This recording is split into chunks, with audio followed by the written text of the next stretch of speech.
आज की कहानी है दो क्लासमेट्स की जो एक दूसरे को बिल्कुल पसंद नहीं करते थे, लेकिन हालातों ने उन्हें एक ऐसी जगह पर ला के रख दिया जहाँ पर सरवाइव करना भी बहुत मुश्किल था और वो महीनों तक एक आइलैंड पर एक दूसरे के साथ फंसे रहे। उसके बाद वो उस आइलैंड पर कैसे सरवाइव करते हैं और एक दूसरे के साथ किया कांड करते हैं, देखेंगे हम आज की इस पूरी कहानी में। सो हेलो दोस्तों, मेरा नाम है इशिता और आज की कहानी शुरू होती है हमें एमा नाम की एक खूबसूरत लड़की को दिखाते हुए जो सुबह जल्दी उठकर अपने स्कूल जाने के लिए तैयार होती है। एमा अपनी स्कूल में एक बहुत ही अच्छी और फेमस स्टूडेंट है जिसके बहुत सारे फ्रेंड्स हैं। दूसरी तरफ हम डीन को देखते हैं जो एमा की तुलना में बहुत ही आलसी लड़का है और वो सुबह लेट करके उठता है और सीधे बाथरूम में जाकर ब्रश करने के बाद तुरंत आकर वीडियो गेम खेलने बैठ जाता है। तो उसके पिता जैक उसे कहते हैं कि तुम स्कूल के लिए लेट हो जाओगे।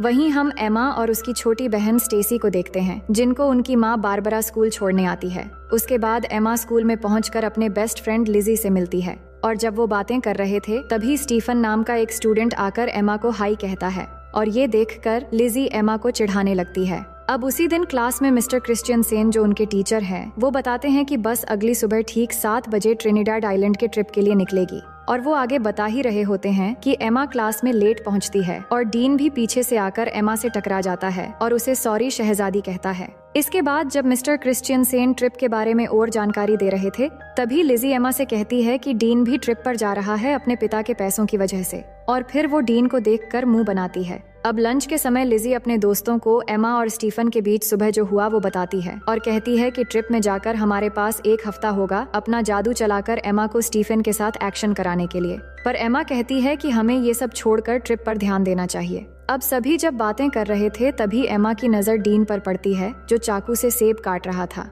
अब थोड़ी देर में मिस कोलियर जो एक टीचर है वो डीन के पास आकर उसे स्कूल में चाकू लेकर आने के लिए डांटती है और फिर उसे प्रिंसिपल के ऑफिस में ले जाती है। फिर लिजी अपने दोस्तों से कहती है कि एमा को डीन जैसे लड़कों के साथ नहीं रहना चाहिए जब स्कूल का एक हॉट लड़का एमा को पसंद करता है। अब अगले दिन सुबह एमा तैयार होती है ट्रिप के लिए और अपने माँ बारबरा और पिता फिल को थैंक यू कहती है उसे ट्रिप पर जाने देने के लिए। दूसरी तरफ डीन ट्रिप पर नहीं जाना चाहता तो उसके पिता जैक उसे कहते हैं कि उसके स्कूल के नियम को तोड़ने के बाद भी उन्होंने कितनी मेहनत की उसे ट्रिप पर जगह दिलाने के लिए, जिसके बाद वो जाने के लिए मान जाता है। अब आगे हम देखते हैं कि मिस्टर क्रिश्चियनसेन सबको बस में चढ़ने के लिए कहते हैं। अब बस में चढ़ते वक्त स्टीफन एमा से पूछता है कि कैसी हो एमा, जिससे लिजी एमा को फिर से चिढ़ाती है पर एमा उस पर ध्यान नहीं देती। अब कुछ समय के अंदर वो ट्रिनिडाड आइलैंड पहुंच जाते हैं और बस से उतरते समय मिस कोलियर सबसे कहती है कि सब कुछ देर पूल में एंजॉय कर सकते हैं पर डिनर से पहले सबको आ जाना है और अगले दिन से प्रोग्राम शुरू करेंगे।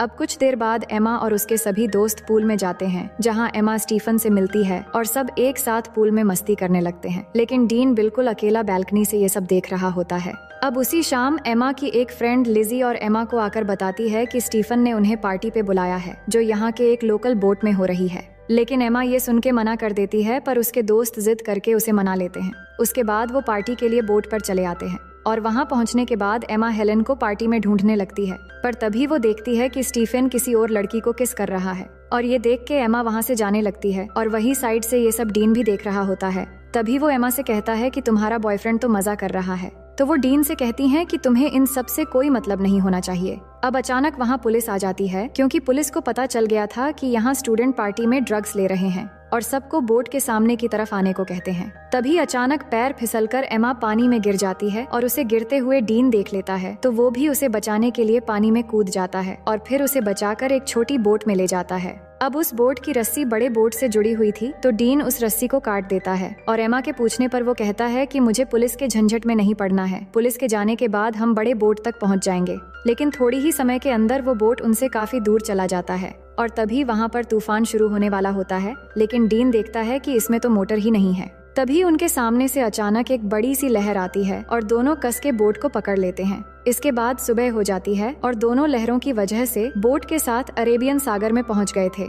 डीन का फोन भीग चुका था तो वो एमा को उसका फोन देने को कहता है पर एमा के फोन में नेटवर्क नहीं आ रहा था। फिर एमा डीन से कहती है कि हमें पार्टी बोट का पीछा करना चाहिए था तो डीन कहता है कि चिंता मत करो, कोई ना कोई हमें लेने आ जाएगा। वो बात ही कर रहे थे तभी अचानक एमा को थोड़ी दूरी पर एक आइलैंड नजर आती है जिसके बाद डीन बोट को उस आइलैंड की तरफ ले जाने लगता है और बहुत मुश्किलों के बाद दोनों उस आइलैंड पर पहुंच जाते हैं। और वहां पहुंच के एमा फिर से फोन के नेटवर्क को देखती है, पर वहां भी कोई नेटवर्क नहीं मिलता। फिर डीन को उस बोट पे एक फ्लेयर गन मिलती है, तो वो उसे ले लेता है और फिर दोनों आगे बढ़ने लगते हैं इस उम्मीद में कि आगे जाने पर उन्हें कोई मदद मिल जाएगा। दूसरी तरफ होटल में पिछले रात की पार्टी की वजह से मिस्टर क्रिश्चियनसेन ट्रिप को कैंसिल कर देते हैं। तभी लिजी मिस कोलियर से कहती हैं कि एमा होटल वापस नहीं आई है और उसे लगा कि शायद एमा कल रात किसी और के साथ थी, इसलिए उसने किसी को नहीं बताया। और वो बताती है कि उसने एमा को आखिरी बार पार्टी बोट पर देखा था। इसके बाद मिस्टर क्रिश्चियनसेन सबकी अटेंडेंस लेते हैं, तो उन्हें पता चलता है कि डीन भी यहाँ मौजूद नहीं है।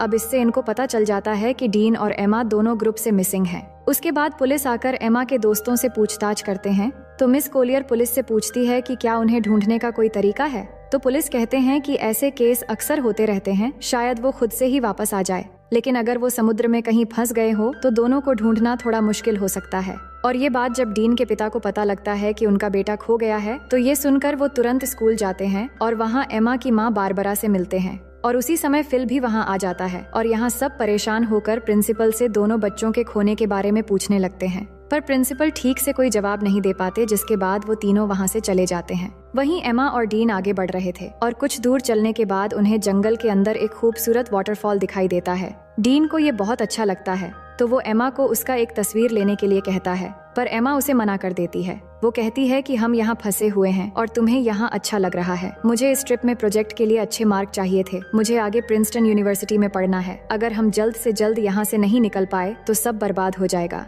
इसके बाद वो आगे बढ़ते हैं और कुछ घंटे बाद वो दोनों इस आइलैंड के बिल्कुल किनारे पे आ जाते हैं, पर अब तक यहाँ उन्हें ना कोई रास्ता मिला था और ना ही कोई मदद। ये देख के वो वापस बोट की तरफ जाने का सोचते हैं। उसके बाद वो दोनों वापस बोट की तरफ जाते हैं और जाकर देखते हैं कि किनारे में उनकी बोट नहीं है। समुद्र की लहर बोट को कहीं ले गया था और अब सिर्फ उन्हें वहाँ एक लाइफ जैकेट मिलता है। फिर आगे हम देखते हैं कि वो पूरा दिन चलते चलते थक चुके थे और सूरज भी डूब जाता है। इसके बाद डीन आग जलाता है और दोनों यहीं पर आज रात रुकने का फैसला करते हैं। डीन देखता है कि एमा को ठंड लग रही है, तो वो एमा को अपनी शर्ट उतार कर दे देता है। फिर दोनों बातें करने लगते हैं कि कल तक शायद हमारे पेरेंट्स हमें ढूंढ कर निकाल लेंगे।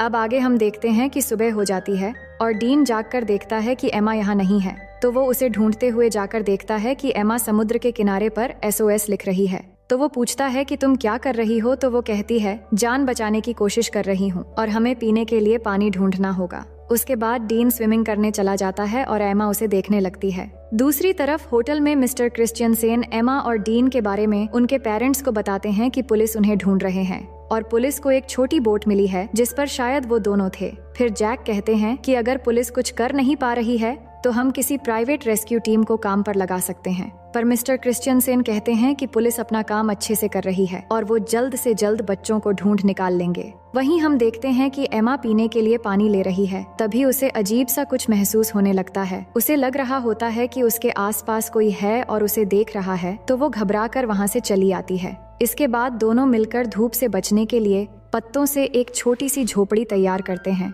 और थोड़ी देर बाद एमा समुद्र के किनारे बड़ा करके SOS लिखती है ताकि रेस्क्यू टीम अगर यहाँ से गुजरे तो वो उन्हें मिल जाए। फिर दोनों को जो भी इस आइलैंड पे खाने लायक मिलता है वो ढूंढ के खाने लगते हैं और डीन को केले का एक पेड़ मिलता है, तो वो तोड़ के दोनों पेट भर के खाते हैं। अब इस आइलैंड में गर्मी बहुत होती है और एमा फुल पैंट नहीं पहन सकती और वो पैंटी पहनकर भी नहीं रह सकती, तो वो अपनी फुल पैंट को काट के शॉर्ट कर लेती है। इसके बाद एमा देखती है कि डीन उस झोपड़ी में आकर सो रहा है, तो वो भी उसके पास आकर सो जाती है। तभी अचानक डीन एमा की तरफ मुड़ता है और उस पर हाथ रख देता है, पर एमा को ये अच्छा लगता है और वो कुछ नहीं कहती। फिर अगले दिन जब एमा वाटरफॉल में नहा रही होती है, तब डीन आकर उससे सनस्क्रीन मांगता है, तो एमा डीन को कहती है कि मैं यहाँ नहा रही हूँ, तुम दूसरी तरफ जाओ। तो डीन कहता है कि तुम ही ने तो मुझे यहाँ पहरेदारी करने के लिए कहा है। ये सुन के एमा कहती है कि इस आइलैंड में कोई और भी है, इसलिए मैंने कहा था। उधर होटल में बारबरा एमा को लेकर बहुत परेशान थी और न्यूज में ये बताया जा रहा था कि एमा और डीन के गायब होने की केस अब ऑफिशियल हो गई है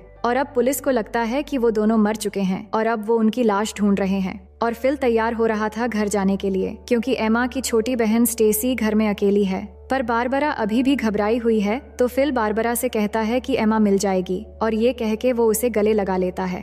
जिसके बाद अगले दिन जैक बारबरा के साथ हेलीकॉप्टर लेकर एमा और डीन को ढूंढने निकल पड़ता है और वही आइलैंड में थोड़ी देर के बाद रात होने वाली है। और एमा डीन को बता रही होती है कि वो अपने परिवार को बहुत याद कर रही है। तभी डीन को वहाँ पर किसी इंसान की खोपड़ी मिलती है, तो एमा उसे देखकर बहुत डर जाती है और कहती है कि ये भी हमारी तरह शायद यहाँ फंस गया होगा और इसकी ये हालत हो गई और अब हमारी हालत भी शायद इसी के जैसा हो जाएगा।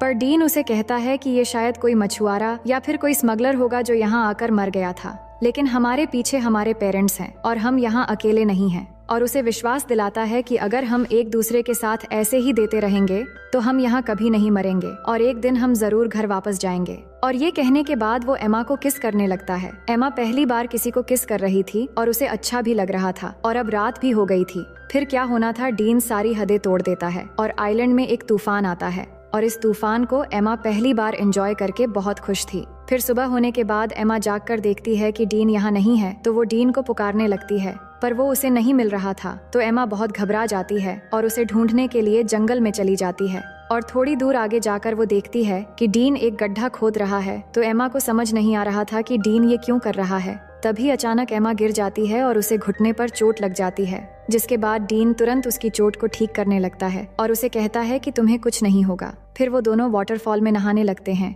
और यहाँ डीन एमा को बताता है कि उसकी माँ एक कार एक्सीडेंट में मर गई थी और एमा उसकी बातों को अच्छे से सुनने लगती है। फिर थोड़ी देर बाद वहाँ बारिश होने लगती है और डीन उसमें मस्ती करने लगता है और एमा उसे देखकर खुश हो रही होती है, जिसके बाद दोनों बारिश में डांस करने लगते हैं और डीन एमा की बालों में एक फूल लगा देता है। अब एमा डीन से कहती है कि मुझे फिर से तूफान के मजे लेने हैं। फिर डीन एक बार फिर से तूफान लाने की तैयारी शुरू कर देता है। वहीं अब न्यूज में बताया जाता है कि एमा और डीन के लापता होने की 1 महीना गुजर चुका है और पुलिस को लगता है वो अब जिंदा नहीं रहे, इसलिए पुलिस ने उन्हें ऑफिशियली ढूंढना बंद कर दिया है। पर एमा के दोस्त को अभी भी लग रहा है कि एमा और डीन अभी भी जिंदा है और बारबरा को भी वैसा ही लगता है और वो जैक के साथ हेलीकॉप्टर लेके अपनी बेटी एमा को ढूंढने फिर से चली जाती है और उन दोनों को अच्छे से ढूंढने के लिए सबको पर्ची बांट रहे होते हैं जिन पे एमा और डीन के बारे में जानकारी दी हुई थी। ये सब कुछ करने के बाद जैक बारबरा से कहता है कि उन्होंने सब करके देख लिया पर फिर भी एमा और डीन नहीं मिल रहे हैं, अब शायद घर वापस लौट जाना चाहिए।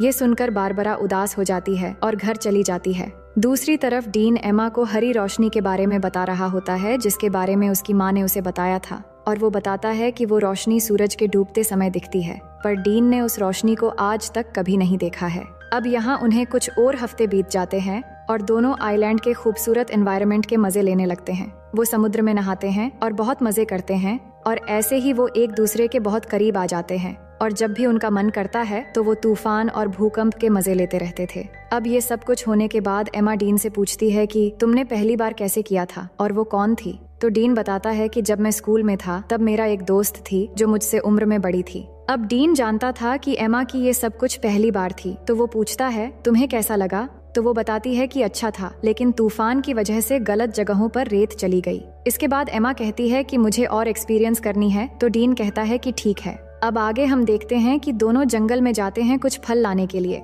और डीन थोड़ी आगे जाकर फल तोड़ने लगता है। तभी अचानक उन्हें एक प्लेन की आवाज सुनाई देती है, तो दोनों खुली जगह की तरफ भागने लगते हैं और डीन जल्दी से आकर उस प्लेन को सिग्नल देने के लिए एमा की बैग में फ्लेयर गन ढूंढने लगता है, पर उसे वो नहीं मिलती। लेकिन तब तक वो प्लेन उनसे बहुत दूर चली जाती है। फिर एमा फिर से उस फ्लेयर गन को ढूंढने लगती है, पर उसे भी नहीं मिलती। तो एमा को लगता है कि उस आइलैंड पर कोई और भी है जो उनके चीजें चुरा रहा है। फिर आगे हम देखते हैं कि कुछ दिन और बीत गए हैं, पर उनके ऊपर से अब तक सिर्फ एक ही प्लेन गुजरा है और कोई भी उन्हें बचाने नहीं आया है। दोनों झोपड़ी में बैठ के बात करने लगते हैं कि उन्हें अब घर वापस जाने की उम्मीद छोड़ देनी चाहिए और यहाँ जंगल में पूरी तरह एक दूसरे के साथ बिताने का फैसला कर लेना चाहिए। तभी अचानक डीन को किसी जानवर की आवाज आती है, तो डीन जंगल में जाता है उस जानवर को ढूंढने के लिए। तो एमा को डीन की चिंता होने लगती है, तो वो भी उसके पीछे चली जाती है और वही डीन जैसे ही थोड़ा आगे जाकर देखता है तो वहाँ एक ब्लैक पैंथर होता है, जिसे देखते ही वो भागने लगता है और भागते भागते काफी दूर जाने के बाद वो अचानक जमीन पे गिर जाता है।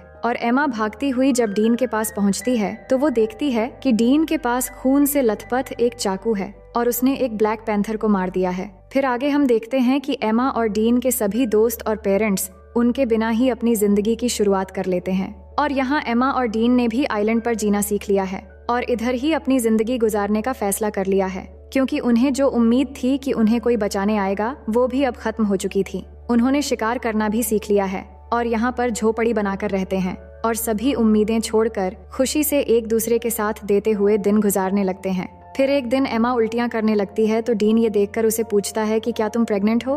तो एमा कहती है कि नहीं, उल्टियां बस ऐसे ही हो गई हैं। इसके बाद एमा अच्छा महसूस करने के लिए डीन के साथ लेट जाती है, पर जब वो दोनों बात कर रहे होते हैं तभी एमा की खोई हुई चीजें ऊपर से गिरने लगती है और जब वो दोनों ऊपर देखते हैं तो वहाँ पेड़ पर एक बंदर होता है जो उनके सामान फेंक रहा होता है और वो देखते हैं कि बंदर के हाथ में वो फ्लेयर गन भी है जो डीन को उस दिन नहीं मिला था। तो उस बंदर को एमा एक केला दिखाती है तो वो गन नीचे फेंक देता है, जिसके बाद उन्हें ऊपर से एक हेलीकॉप्टर की आवाज आती है तो वो भागते हुए खुली जगह पर आते हैं और एमा गन लोड करके फायर करती है तो वो हेलीकॉप्टर वाले उन्हें देख लेते हैं, जिसके बाद वहाँ से उन्हें रेस्क्यू कर लिया जाता है और अब फाइनली दोनों 3 महीने के बाद वापस आ जाते हैं और एयरपोर्ट पे एमा और डीन के दोस्त और पेरेंट्स उनसे मिलकर बहुत खुश हो जाते हैं, जिसके बाद दोनों के पेरेंट्स उन्हें अपने अपने घर लेकर चले जाते हैं। अब घर आने के बाद डीन उसी रात को एमा से मिलने जाता है और वो बात करते हैं कि घर वापस आकर कितना अजीब लग रहा है और यहाँ डीन एमा को किस करने वाला होता है, पर एमा नहीं करती और कहती है कि हर 10 मिनट में उसके पेरेंट्स उससे मिलने आ रहे हैं, अब शायद तुम्हें यहाँ से चले जाना चाहिए।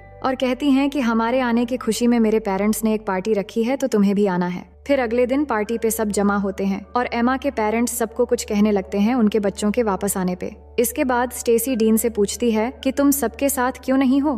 तो डीन कहता है कि मुझे सबसे घुलना मिलना अच्छा नहीं लगता। इसके बाद डीन एमा को उसके साथ आने के लिए इशारा करता है पर एमा नहीं आती और उसे अनदेखा कर देती है और ये देखकर डीन पार्टी से चला जाता है। इसके बाद सभी चीजें पहले की तरह हो जाती हैं और एमा आइलैंड से वापस आने पर वो बहुत फेमस हो जाती है, पर डीन अभी भी अकेला ही रहता है और जब भी एमा और डीन एक दूसरे के पास से गुजरते हैं तो वो बस एक दूसरे की तरफ ही देखते हैं। फिर कुछ दिन बाद एमा डीन को कॉल करती है पर डीन कॉल नहीं उठाता। उसके बाद हम देखते हैं कि एमा के रूम में स्टेसी जाती है और उसे कहती है कि तुम्हारे लापता हो जाने के बाद हमने तुम्हें बहुत मिस किया और मॉम डैड भी बहुत परेशान थे। हमने तो सोच लिया था कि शायद हमने तुम्हें बिल्कुल खो दिया है, लेकिन आज हम सब अच्छे से एक साथ हैं और बहुत खुश है। फिर एमा स्टेसी से कहती है कि तुम मेरी बहुत अच्छी बहन हो और फिर वो दोनों एक साथ प्रॉम पार्टी में जाने का डिसाइड करते हैं। दूसरी ओर हम डीन को देखते हैं जो अपनी माँ के कब्र पर जाता है और अपनी माँ को मिस करते हुए बहुत रोता है। अब प्रॉम पार्टी की रात डीन टीवी देख रहा होता है